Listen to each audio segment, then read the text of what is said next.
नमस्ते बंगाल की मोर नाचो। हर रोज की तरह एक बार फिर से 1 बजे के स्पेशल बुलेटिन में आपका स्वागत कर रहा हूं सीधा पश्चिम बंगाल की राजधानी कोलकाता से। आप जानते हैं कल शाम 5 बजे चुनावी शोर पूरी तरीके से थम गया।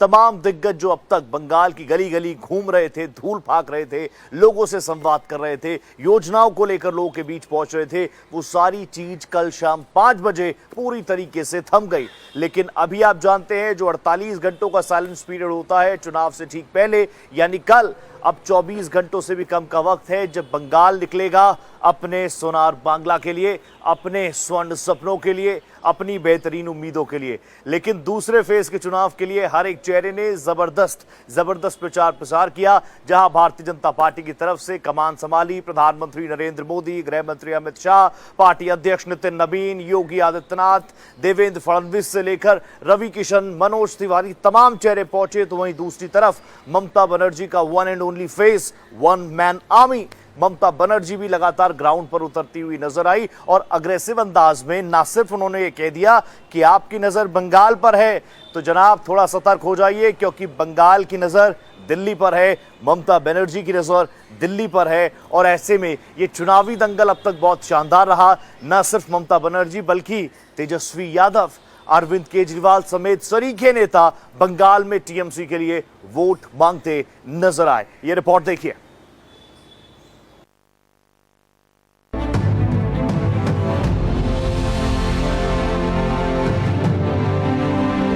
पश्चिम बंगाल में विधानसभा चुनावों के दूसरे चरण का मतदान का चुनाव प्रचार खत्म हो चुका है। चुनाव प्रचार के आखिरी दिन सभी दलों ने अपनी पूरी ताकत झोंक दी। दूसरे चरण में 142 विधानसभा सीटों पर अब 29 अप्रैल को वोट डाले जाने हैं। 7 जिलों में फैली इन 142 विधानसभा सीटों में एसआईआर भी बड़ा मुद्दा रहा है और कुल 12,87,622 वोटर्स के नाम न्यायिक जांच प्रक्रिया में वोटर लिस्ट से काटे गए हैं। चुनाव प्रचार के आखिरी दिन प्रधानमंत्री नरेंद्र मोदी ने सबसे बड़ा दांव चलते हुए कहा कि बंगाल की सुरक्षा और विकास अब उनकी जिम्मेदारी है। बैरकपुर में प्रधानमंत्री नरेंद्र मोदी के रोड शो में भी भारी भीड़ जुटी। उत्तर 24 परगना के जगत दल में भी प्रधानमंत्री ने चुनावी रैली की। सभी रैलियों में प्रधानमंत्री नरेंद्र मोदी ने बीजेपी की सरकार भारी बहुमत से बनने का विश्वास जताया। ये मेरी आखिरी सभा है और बंगाल में जहां जहां गया हूं, बंगाल के लोगों का जो मैंने मिजाज देखा है, मैं इस विश्वास के साथ वापस जा रहा हूं कि 4 मई के नतीजों के बाद बीजेपी के शपथ ग्रहण समारोह में मुझे आना ही है। भाजपा में आने के बाद मैं बीजेपी के कार्यकर्ता के रूप में पार्टी जो भी काम कहती है वो मैं करता हूं। चुनाव की जिम्मेदारियां संभालना भी इसी का एक हिस्सा रहा है। मैं न दिन देखता हूं न रात। मैं मां काली के भक्तों के बीच जाता था तो संभवतः इसलिए मां काली भी मुझे निरंतर नई ऊर्जा से भरती जा रही है। केंद्रीय गृह मंत्री अमित शाह ने भी पूरे चुनावों में पश्चिम बंगाल में कई रैलियां और कई रोड शो किए।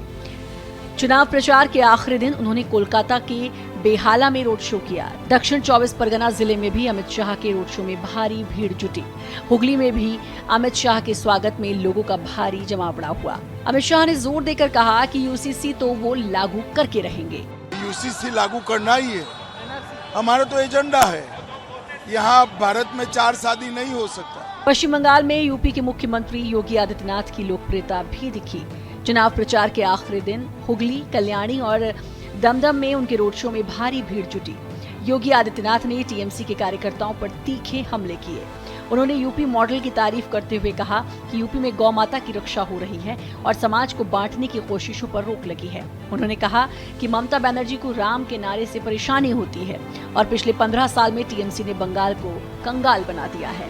जो बंगाल अपने कल कारखानों के कारण भारत की इकोनॉमी का ग्रोथ इंजन था, आज उस बंगाल को क्या हो गया? उस बंगाल में आज कल्चरल कैपिटल कहलाने वाली बंगाल, ममता दीदी आज नाराज होती है जब जय श्री राम का नारा लगता है। ममता दीदी को ऐसे लगता है जैसे उसकी सत्ता हिल रही है।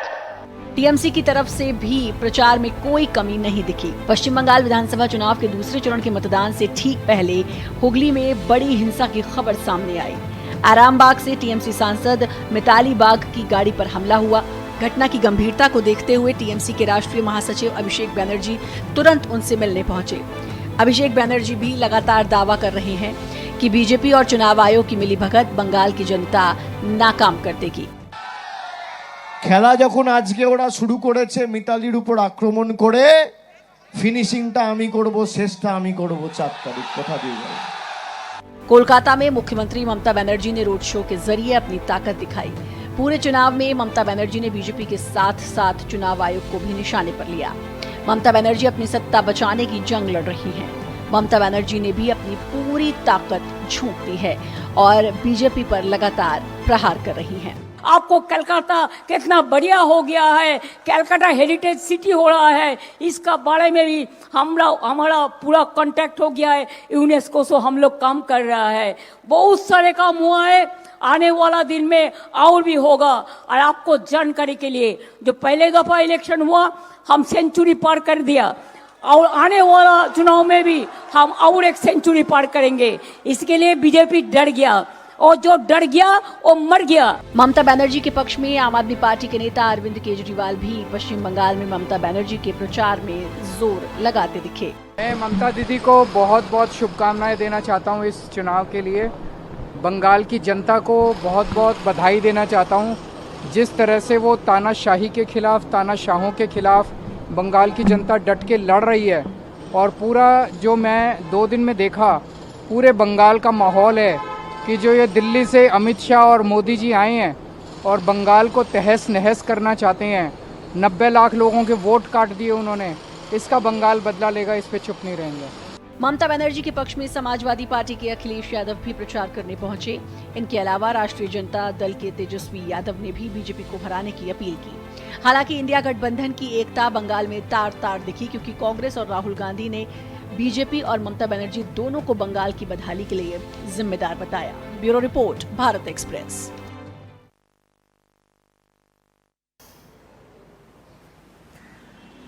तो बंगाल चुनाव दूसरे चरण के लिए एक आम बंगाली पूरी तरीके से तैयार है। फोर्सेस का हेवी डिप्लॉयमेंट है। इलेक्शन कमीशन ऑफ इंडिया पूरी तरीके से तैयार है। इस बीच एक वीडियो जो है वो खूब वायरल हो रही है। दरअसल पुलिस ऑब्जर्वर बनकर आए अजय पाल सिंह जी, जो किसी परिचय के मोहताज नहीं है, उत्तर प्रदेश कैडर, और वहां पर उनको एनकाउंटर स्पेशलिस्ट के तौर पर जाना जाता है। तो अब आप देख लीजिए, उनकी एक वीडियो वायरल हो रही है। दरअसल एक वीडियो पहले वायरल हुई जिसमें टीएमसी के उम्मीदवार जहांगीर साहब लोगों को डराते हुए, धमकाते हुए नजर आते हैं। कहते हैं टीएमसी के अलावा किसी को वोट दिया तो खाट खड़ी कर दूंगा। इसके तुरंत बाद अजय पाल जी भी उसी जगह पर पहुंच जाते हैं और वहां पर लोगों को समझाइश देते हुए नजर आते हैं, लेकिन अपने ठेठ यूपी स्टाइल में कि एक बात कान खोल कर सुन लो, अगर किसी ने किसी को डराया, बिल्कुल निष्पक्ष तरीके से निर्भय माहौल में बंगाल के चुनाव संपन्न होने चाहिए। उनकी वीडियो खूब वायरल हो रही है। जरा दो तस्वीरों के जरिए आप देखिए क्या कुछ पूरा घटनाक्रम है, फिर आगे बात करते हैं।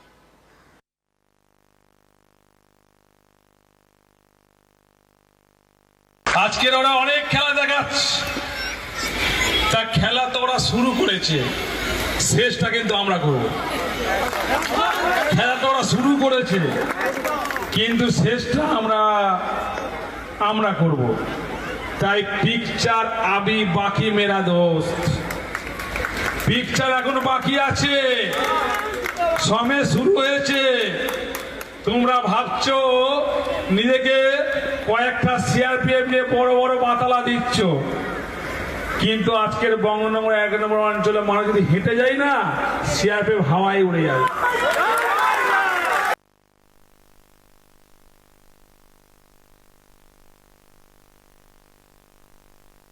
आसपास के जितने भी लोग हैं अच्छी तरह से समझ लें कि अगर किसी ने बदमाशी करी तो उनका कायदे से इलाज किया जाएगा। फिर अगर कहीं से खबर आ गई कि किसी ने कोई खुराफात करने की, किसी को परेशान करने की कोशिश की है, तो फिर उसकी खबर फिर अच्छे से लेंगे हम।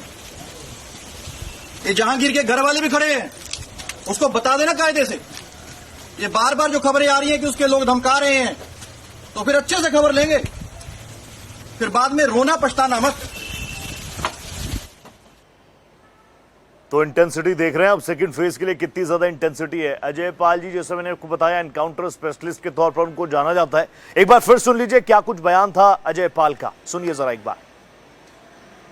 जितने भी लोग हैं अच्छी तरह से समझ लें कि अगर किसी ने बदमाशी करी तो उनका कायदे से इलाज किया जाएगा। फिर अगर कहीं से खबर आ गई कि किसी ने कोई खुराफात करने की, किसी को परेशान करने की कोशिश की है, तो फिर उसकी खबर फिर अच्छे से लेंगे हम।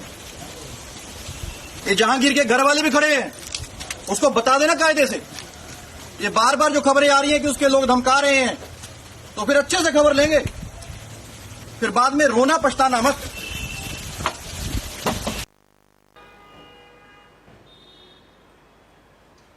तो अभी आपने सुना अजय पाल सिंह को लेकर, इसको लेकर लगातार सियासी गलियारों में भी जबरदस्त रिस्पांस आ रहा है। समाजवादी पार्टी के प्रमुख और उत्तर प्रदेश के former chief minister Akhilesh Yadav ने इस वीडियो को ट्वीट किया है और ट्वीट में सीधे सीधे अजय पाल जी की कार्यशैली को लेकर, उनके पूरे करियर को लेकर उन्होंने जबरदस्त तरीके से रिस्पांस किया है। सीधे तौर पर उनकी कार्यशैली को लेकर उन्होंने जिस तरीके से बात की कि कायदे से इलाज किया जाएगा, इन बातों को लेकर अखिलेश यादव ने ट्वीट किया है, एक्स पर पोस्ट किया है।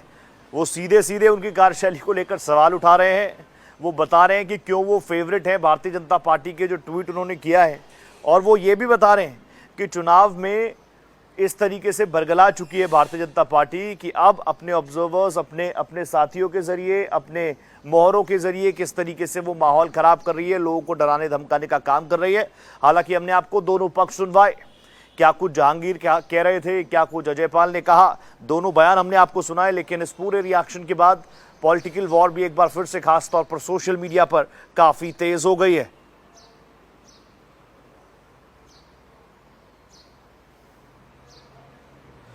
ये पोस्ट है अखिलेश यादव का, जो लगातार आपकी टीवी स्क्रीन पर, जिसमें वो भारतीय जनता पार्टी और अजय पाल को लेकर अपनी बात रख रहे हैं। वो बता रहे हैं कि क्यों अजय पाल फेवरेट्स हैं भारतीय जनता पार्टी के। वो इसी तरीके से काम, उनकी शैली पर सवाल उठाए, कहीं ना कहीं उनके पूरे करियर को लेकर उन्होंने तंज कसा, किस किस तरीके की चीज़ें रही, कैसी रही। और आप जानते हैं सिर्फ अखिलेश यादव नहीं, इस वीडियो को कई और बंगाल के बड़े चेहरों ने, जैसे महुआ मोइत्रा हैं, उन्होंने भी अपने एक्स पर इस तस्वीर को साझा किया है और कहा है कि हम तो बंगाली हैं, हम अच्छे अच्छे लोगों को ठंडा कर देते हैं, आप भी ठंडे रहिए कोलकाता में। तो लगातार अजय पाल जिस तरीके से ग्राउंड पर उतरे हुए नजर आ रहे हैं, उनके ऊपर भी तगड़ी जिम्मेदारी है, बड़ी जिम्मेदारी है। और अभी तक तो जिस तरीके से फोर्सेस और पुलिस ने काम किया है इलेक्शंस में, वो बहुत शानदार रहा है। फर्स्ट फेज में कोई बहुत बड़ी हिंसक झड़प नहीं, हिंसक घटनाएं नहीं, कैजुअलिटीज का वो आंकड़ा नहीं जो हमेशा से निकल कर आया। लेकिन अभी दूसरे फेज के लिए पूरी तरीके से चीजें तैयार हैं।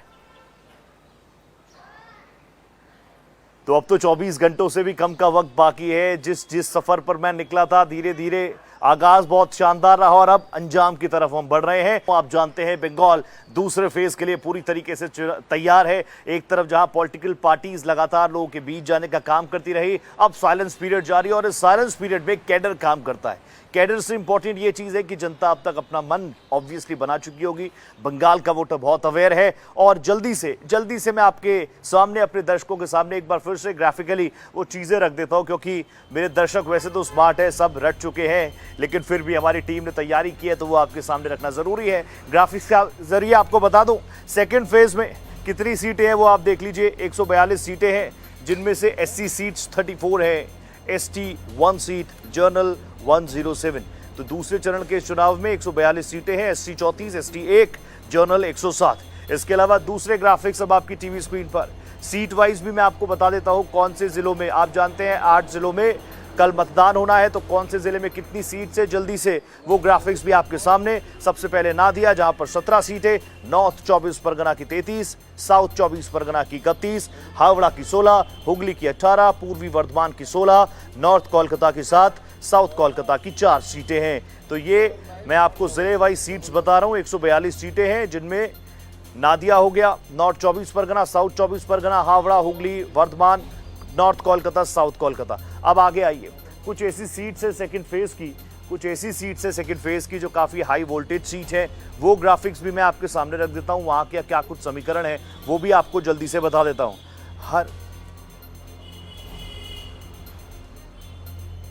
तो ये तस्वीरें कुछ आपके सामने, सीट्स के बाद सीधा मैं आपको बता देता हूं कि कहां पर काफी ज्यादा टक्कर है। Versus Bhawanipur seat, Suvendu Adhikari versus Mamata Banerjee, BJP versus TMC. Suvendu Adhikari 2 seats पर लड़ रहे हैं, रूपा गांगुली बीजेपी, अरुंधति मैत्रा टीएमसी।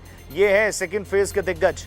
इसके अलावा मैं आपको फिर से बता दूं, शुवेंदु दा और ममता बनर्जी, दादा वर्सेस दीदी, ये फाइट काफी इंटरेस्टिंग है। इसके अलावा जो और सीट्स हैं, जिसमें रूपा गांगुली की सीट हो गई, ये सीट्स काफी हाई वोल्टेज वाली मानी जा रही है। यहां पर अग्रेशन अलग तरीके का है। Rupa Ganguly versus Arundhati Maitra, BJP versus TMC. ये सोनारपुर दक्षिण की सीट है।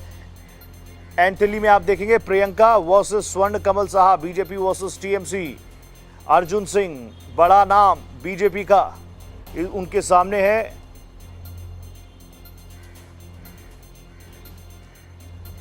अर्जुन सिंह वर्सेस त्रिनाकुर। तो ये सीट्स काफी ज्यादा हैं। इन सीट्स पर आपने देखा होगा जबरदस्त तरीके का अग्रेशन ग्राउंड पर भी नजर आया। अभी अर्जुन सिंह जी तो वो हाथापाई करते हुए विजुअल्स भी आपने जरूर देखे होंगे। तो ये कुछ सीट्स हैं सेकंड फेज की, जिन पर काफी जबरदस्त टक्कर होने वाली है। इसमें भवानीपुर सबसे ज्यादा हाई प्रोफाइल सीट। पिछली बार आप देखेंगे उपचुनावों में तो बीजेपी कह रही है ज्यादा तो अंतर था नहीं, इस बार पार्ट दिया जाएगा। दूसरी जो सीट्स है वहां पर भी बीजेपी वर्सेस टीएमसी है, काफी अग्रेसिव लड़ाई वहां पर है। अग्रेसिव इन द सेंस ऐसा नहीं आता पाई, अग्रेसिव मतलब ग्राउंड पर माहौल दोनों तरफ से जबरदस्त तरीके से बनाया जा रहा है।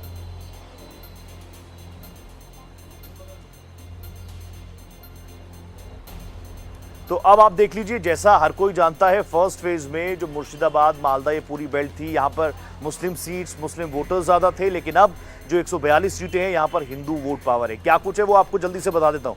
देखिए, इन 142 में से 33 सीटें ऐसी है जहां पर 90% से ज्यादा हिंदू वोटर है। 27 ऐसी सीटें हैं जहां पर 80 to 90% हिंदू वोटर है। 65 ऐसी सीट्स हैं जहां पर 60 to 80% हिंदू वोटर है। और 6 ऐसी सीटें हैं जहां पर 50 to 60% वोटर हिंदू वोटर है। तो ऐसे में अगर आप 33, 27, 65 और 6 इन सीट्स को ऐड ऑन करेंगे तो ये टोटल आंकड़ा होता है 131 सीट्स का।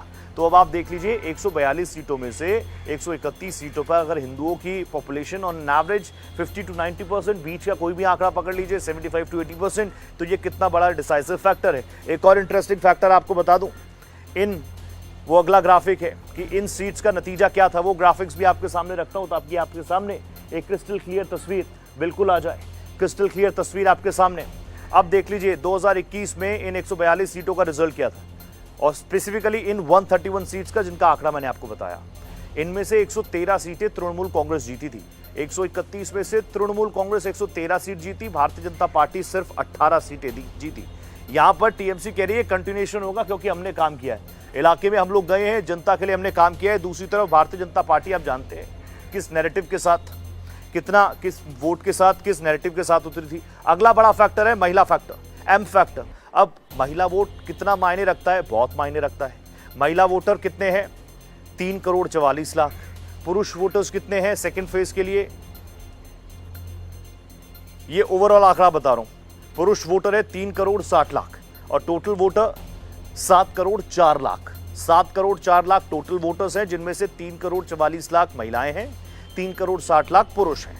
महिला वोट कितना है इसमें, 48.86% और अराउंड 49%, यानी 49-51 का आंकड़ा रहता है।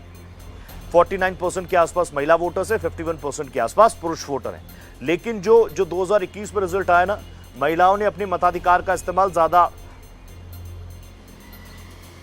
ज्यादा महिलाओं ने वोट किया था। अब एक अगला फैक्टर, क्योंकि बीजेपी बार बार क्या कह रही है, बीजेपी कह रही है कि पिछली बार सीट्स पर मार्जिन कम था, इसीलिए इस बार भगवा लहराने वाला है। इस बार भगवा लहराएगा, बीजेपी का कमल खिलेगा। देखिए 2 सीट ऐसी रही, बीजेपी 5% के कम मार्जिन से वहां पर हारी है। समझ रहे हैं आप, इस मार्जिन को पाटने का काम बीजेपी कह रही है हमने कर दिया। 8 सीटों पर 15% के मार्जिन से हार जीत का फैसला हुआ था। और अब आप जानते हैं इलेक्शन जब शुरू हुआ था तो एसआईआर प्रक्रिया को लेकर बहुत सारी बातें हुई थी। 90,60,000 वोट कटे हैं। Election commission of India is saying this is purification of list. और 294 सीटों में अगर आप इसका एवरेज देखें तो ऑन एन एवरेज हर एक सीट पर 30,000 वोट कटे हैं। और ये 30,000 वोट बहुत मायने रखते हैं, हर एक सीट पर ये ऑन एन एवरेज कटे हैं। जहां इन आंकड़ों को लेकर दीदी कह रही है कि एसआईआर में जो घटनाक्रम हुआ उससे लोग आक्रोशित होकर वोट करने निकले हैं, तो वहीं दूसरी तरफ भारतीय जनता पार्टी कह रही है कि इस बार डिस्टिंक्शन ना सिर्फ लोगों ने मारी, जनता ने मारी, बल्कि इस बार बंगाल में कुछ अप्रत्याशित होने वाला है। ये अप्रत्याशित क्या होगा? बीजेपी के लिए होगा, टीएमसी के लिए होगा, कांग्रेस के लिए होगा, लेफ्ट के लिए होगा, ज्यादा वक्त है नहीं। और अब तो 24 घंटे से भी कम का वक्त है जब लोग अपना मैंडेट देने के लिए अपने घरों से निकलेंगे। जनता पूरी तरीके से तैयार है, फोर्सेस तैयार है, ईसी तैयार है और भारत एक्सप्रेस तैयार है। मैं भी तैयार हूं। फिलहाल 1 बजे के इस स्पेशल ब्रॉडकास्ट में कोलकाता से मेरे साथ इतना ही। देश प्रदेश की बड़ी खबरों के लिए बने रहिएगा भारत एक्सप्रेस के साथ। नमस्ते।